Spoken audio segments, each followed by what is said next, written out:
They say the devil you know is better than the devil you don't. What they don't tell you is that sometimes the devil you know has been wearing the face of someone you love for 43 years. I suppose I should start at the beginning, though the beginning feels like a lifetime ago now. I was 22 when I married him, fresh out of college with dreams bigger than my small-town upbringing and a heart full of hope.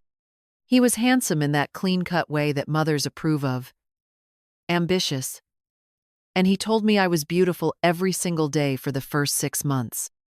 Looking back, I realized that was probably the last time he said it and meant it. The changes came slowly, like water wearing away stone, so gradual that I didn't notice until I was already drowning. First, it was gentle corrections about my cooking, delivered with a smile and a kiss on the forehead.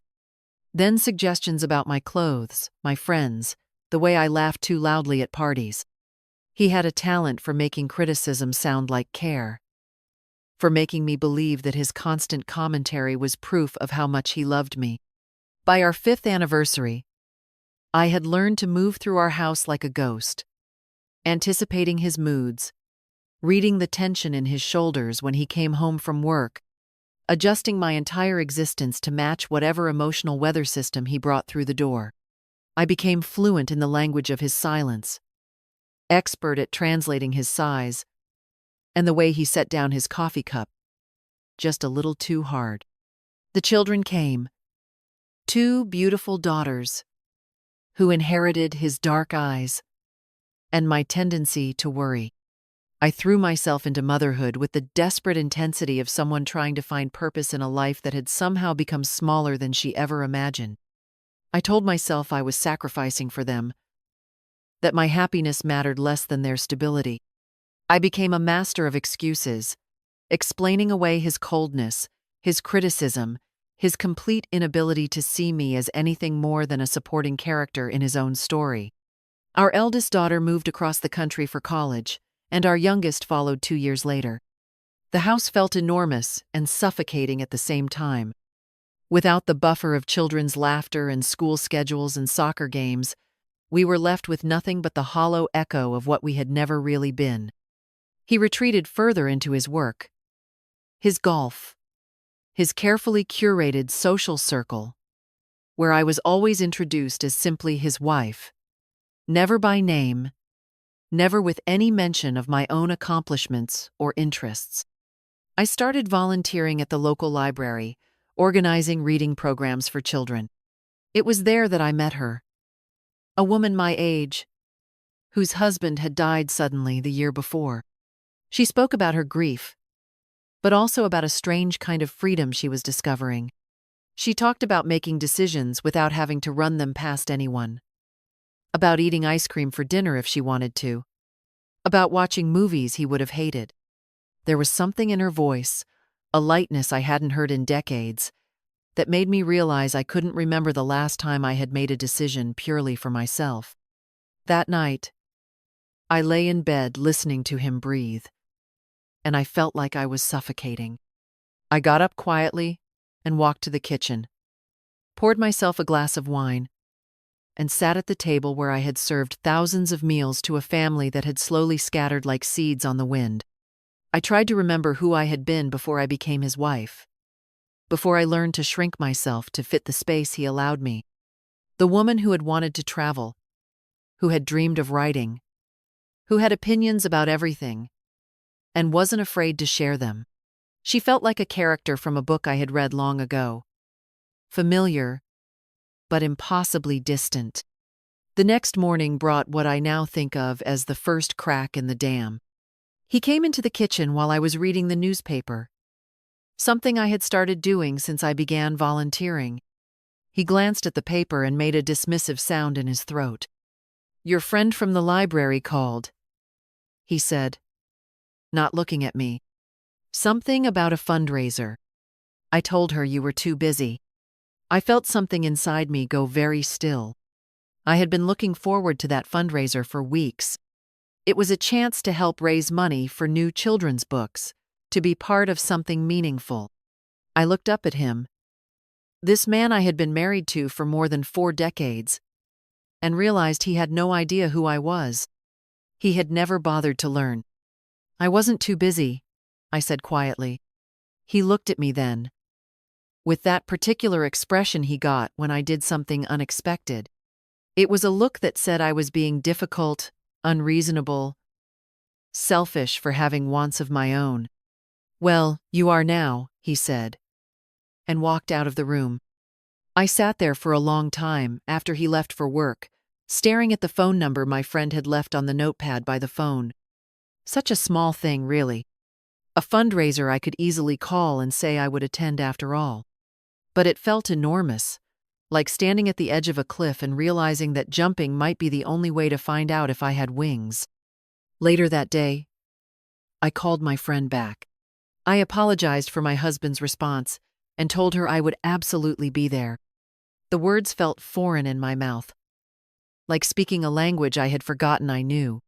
She was delighted, and we spent 20 minutes discussing decorations and auction items and all the wonderful ways we could help the library.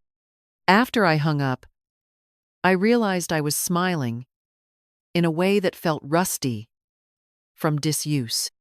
When he came home that evening, I was in the kitchen preparing dinner as always.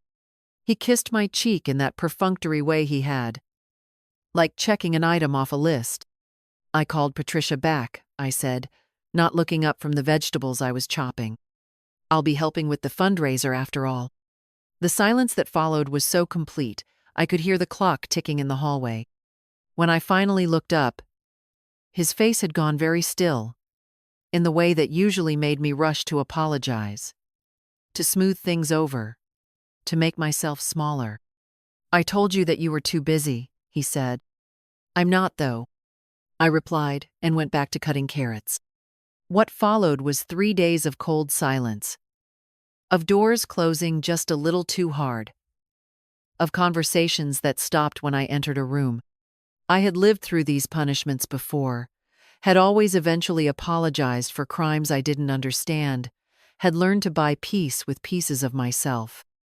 But this time, something was different. This time, instead of feeling guilty, I felt angry. The fundraiser was wonderful. I worked the registration table, helped set up the silent auction, talked to parents about the importance of reading programs. Several people mentioned how nice it was to see me out, how they hadn't seen me at community events in years. Their words were kind, but they landed like small stones in my chest. I realized that somewhere along the way, I had become invisible, not just to my husband, but to the entire world. Meanwhile, he had spent the evening of the fundraiser playing golf with his usual foursome and came home to find me still out. When I returned, flushed with success and genuine happiness, he was waiting in the living room with a drink and a face like a storm cloud. "Where were you?" he asked, though we both knew exactly where I had been. "At the library fundraiser," I said. "We raised almost $3,000 for new books." He took a long sip of his drink, never taking his eyes off me. There was something different in his gaze, something that looked almost like surprise. "I don't like you gallivanting around town without telling me where you'll be," he said finally. "I did tell you, and I'm 65 years old. I don't gallivant anywhere." The word gallivant hung in the air between us, and for the first time in decades, I didn't apologize for speaking my mind. I went upstairs, took a long bath, and slept more soundly than I had in months. The next morning started a pattern that would define the following weeks. He would make subtle comments about my activities, my friends, my sudden willingness to leave the house for things other than grocery shopping and doctor's appointments. I would respond calmly, factually, without the desperate need to justify my existence that had characterized so much of our marriage. It was like watching someone play a game where only they knew the rules, and suddenly realizing I didn't have to play. I started saying yes to things. Coffee with women from the library committee, a book club that met on Thursday evenings, a watercolor class at the community center. Each yes felt like a small rebellion. A vote of confidence in a woman I was slowly remembering how to be. And with each yes, his disapproval grew more pronounced. His attempts at control, more obvious. The breaking point came on a Tuesday in October. I had just returned from my watercolor class, energized by 2 hours of trying to capture the way light fell across a bowl of fruit, when I found him in his study going through my purse. He didn't even have the grace to look embarrassed when I caught him. "What are you doing?" I asked, though the answer was obvious. "Checking to see how much you spent on your little hobby," he said, holding up the receipt from the art supply store. $23 for paint. $23 we could have saved. I stood in the doorway of his study, looking at this man who had never questioned his golf membership, or his expensive dinners with clients, or his need for the latest technology. And something inside me simply snapped. Not in a dramatic way, not with shouting or tears, but with the quiet finality of a door closing. "Those are my art supplies," I said, "bought with money from my own account." "We don't have separate accounts," he said, as if I had forgotten the basic facts of our shared life. "We do now," I replied. The conversation that followed was unlike any we had ever had. He demanded to know what had gotten into me, why I was being so difficult, so selfish, so different from the woman he had married. I listened to his words, really listened, and realized he was right. I was different from the woman he had married. That woman had been young and unsure, and willing to trade pieces of herself for the illusion of security. This woman, the one standing in his study at 65 years old, was done making that trade. The next morning, I opened my own checking account. I moved half of our savings, money I had as much right to as he did, into an account with only my name on it. I felt like I was stealing, even though I was taking nothing that wasn't rightfully mine. The teller at the bank was cheerful and efficient, treating my transaction as the most normal thing in the world. It occurred to me that it was normal. Women opened their own bank accounts every day. It was only in the strange, small world of my marriage that this felt revolutionary. Later that day, I drove to the library and asked about volunteer opportunities that might require more hours, more responsibility. The head librarian, a sharp woman in her 50s who had always intimidated me slightly, listened to my tentative inquiry and smiled. "Funny you should ask," she said. "We've been looking for someone to coordinate our adult literacy program. It would involve training volunteers, working with students, maybe eventually writing grant applications. It's practically a part-time job, though of course it's volunteer work. Would that interest you?" I thought about the quiet hours I spent at home, the meals I cooked for a man who barely acknowledged them, the careful way I had learned to move through my days without disturbing anyone or asking for anything. "Yes," I said, "that would interest me very much." When I told him about the position over dinner that night, his fork stopped halfway to his mouth. "How many hours a week?" he asked. "Probably 20 or 25. Maybe more during busy periods." He set down his fork and looked at me with the expression I had learned to fear, the one that said I had overstepped some invisible boundary. "That's too much," he said. "I need you here." "For what?" I asked, genuinely curious.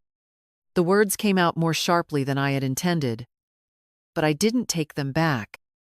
He stared at me for a long moment, and I realized he couldn't answer the question.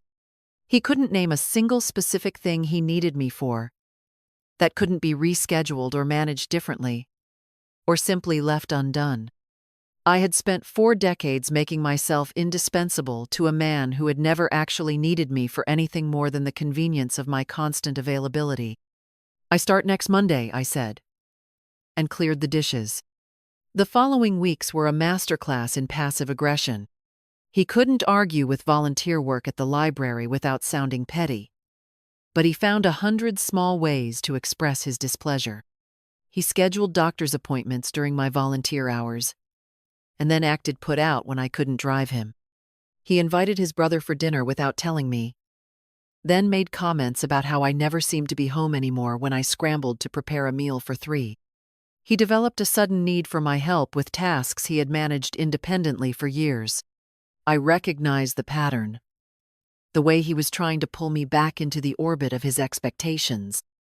But something had shifted in me during those months of rediscovering myself. I had remembered what it felt like to be useful in a way that mattered, to be appreciated for my mind, rather than my ability to anticipate someone else's needs. The literacy program was thriving under my coordination. I had written a successful grant application that brought in $5,000 for new materials. Students were making progress. Volunteers were enthusiastic. And I was receiving recognition for work that felt meaningful. Meanwhile, our house had become a polite battlefield where we moved around each other like careful strangers. He continued his routines, his golf and his television, and his rigid schedule of meals and bedtimes. I continued mine, which increasingly took place outside the walls of our home. We spoke when necessary, maintained the appearance of a functioning marriage for the benefit of neighbors and the few friends we still saw together, but we were living parallel lives that intersected only at the most basic points. The real crisis came in February, on a Thursday evening when I was supposed to be at book club. I had come home early because our discussion of that month's selection had wrapped up sooner than expected, and I found him on the phone in his study. The door was closed, but I could hear his voice through the thin walls, and something in his tone made me stop and listen. "She's becoming impossible to live with," he was saying. "I don't know what's gotten into her, but she's not the woman I married. She's never home. She's spending money on ridiculous things. And she's developed this attitude like she doesn't need me anymore." There was a pause while whoever he was talking to responded. "I've been thinking the same thing," he continued. "Maybe it's time to cut our losses. She's got plenty of money saved up and the house is paid off. She'll be fine on her own." I stood in the hallway outside his study, listening to my husband of 43 years discuss ending our marriage, like he was talking about trading in a car that had become more trouble than it was worth. The strangest thing was that instead of feeling devastated, I felt relieved. He was saying out loud what we had both been thinking, but neither had been willing to acknowledge. That night, I lay in bed next to him and thought about the life I had built so carefully around his expectations. I thought about the dreams I had put aside, the friendships I had let wither, the woman I had been before I learned to shape myself, to fit someone else's idea of who I should be. I thought about my daughters, both now married with children of their own, both living lives that seemed fuller and more authentic than anything I had managed in decades. The next morning, I made coffee for 2 as I had every morning for 43 years. But instead of waiting for him to come downstairs, I poured myself a cup and sat at the kitchen table with the newspaper and my thoughts. When he appeared, dressed for another day at the office he claimed he would retire from but never seemed to actually leave, I was ready. "I heard your phone conversation last night," I said, without looking up from the paper. He froze in the act of reaching for his coffee cup. For a moment, the only sound was the tick of the clock and the distant hum of the refrigerator. "I don't know what you're talking about," he said finally. I looked at him then, this man I had spent most of my adult life trying to please, and felt nothing but a distant kind of sadness for all the time we had both wasted. "You're right," I said. "I'm not the woman you married." That woman was 22 years old and afraid of her own shadow. This woman is 65 and tired of living in someone else's shadow. The conversation that followed was surprisingly civil. Perhaps we were both relieved to finally name the thing that had been growing between us for years. He admitted that he had been unhappy for a long time, that he felt like he was living with a stranger. I agreed that we had both changed, but pointed out that he seemed to think change was only acceptable if it aligned with his preferences. We talked about practical things, The house. Our savings. How to tell our daughters. We agreed that we were too old and too tired for an acrimonious divorce, that we could probably manage to divide our lives as calmly as we had been living them. He would keep the house where he had lived for 30 years and knew all the neighbors. I would take my half of our savings and find somewhere new to start over. The word divorce felt strange in my mouth, like a language I had never expected to speak. But as the days passed, and we began the process of untangling 4 decades of shared life, I found myself feeling lighter than I had in years. I was grieving, certainly. The end of a marriage, even an unhappy one, is a kind of death. But I was also discovering something I had almost forgotten existed. Hope. I found a small apartment across town, close to the library and the downtown area, where I had been spending more and more of my time. It had large windows and a tiny balcony where I could set up an easel for painting. The rent was reasonable, and for the first time in my adult life, I would be living in a space that reflected only my tastes, my needs, my vision of what a home should be. Our daughters took the news better than I had expected. Both admitted they had sensed the distance between us for years, had worried about our happiness, but hadn't known how to address it. They were supportive of our decision to part ways amicably, and both offered to help me move and get settled in my new place. The day I signed the lease on my apartment, I stood in the empty living room and felt something I hadn't experienced in decades. Possibility. The space was mine to fill however I chose. The days ahead were mine to structure according to my own preferences. The woman I was becoming was mine to discover without reference to anyone else's expectations or needs. Meanwhile, the literacy program at the library had expanded under my coordination. We now served 40 adult students and had a waiting list.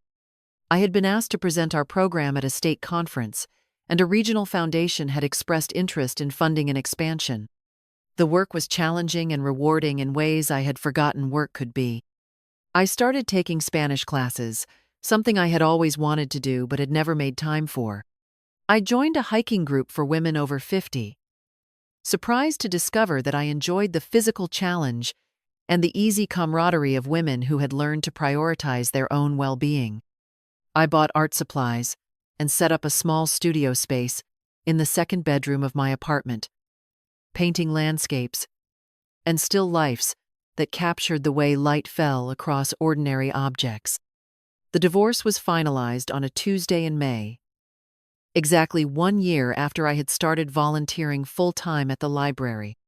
I left the courthouse feeling like I was walking into sunlight after spending years in a dimly lit room.